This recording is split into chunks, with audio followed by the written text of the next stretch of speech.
Et toi, de quelle couleur tu es? Abonnés, quel est votre métier?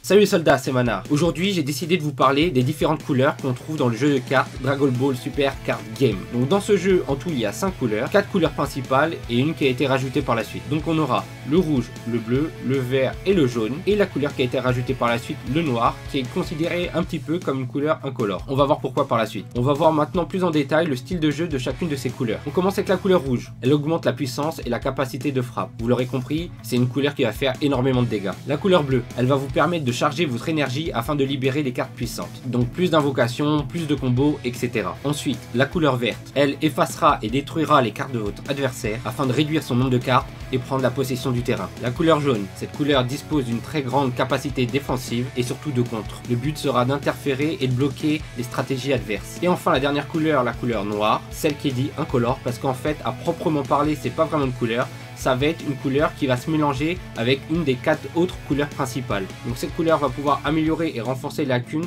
des autres couleurs principales. Il faut voir plus cette couleur comme un complément qui va aider à diversifier le style de jeu des autres couleurs. Voilà, c'est fini pour les explications. Maintenant une partie un peu plus agréable. On va voir certaines des cartes qui composent ces différentes couleurs. Pour la couleur rouge, on trouvera des personnages issus de la saga Dragon Ball GT, de la saga Debout et aussi des personnages alliés de Champa. Pour la couleur bleue, on trouvera des illustrations présentant les personnages de la saga Debout, de la saga Super, avec notamment les alliés de Beerus. Pour la couleur verte, il y aura la présence d'Android, donc notamment Android 13 et toute sa clique. Il y aura aussi la présence de l'arc de Cell, donc avec Cell évidemment, les Android C17 et C18. On trouvera aussi des personnages de Dragon Ball Super, et enfin des personnages qui tourneront autour de l'univers de Broly, et ça c'est vraiment cool. Pour la couleur jaune, il fera principalement référence aux origines de Sangoku, donc avec des personnages de son enfance, et cette couleur tournera aussi autour de deux frères, Couleur et son frère Freezer. Enfin la dernière couleur, la couleur noire, elle fera référence à l'univers du jeu vidéo Xenoverse 2. Voilà, j'espère que maintenant vous en avez appris un peu plus sur les couleurs du jeu. N'hésitez pas à mettre un petit pouce bleu si la vidéo vous a plu, à vous abonner. Quant à nous, on se retrouve pour une prochaine vidéo. C'était Manar, c'était un plaisir. Salut mes soldats.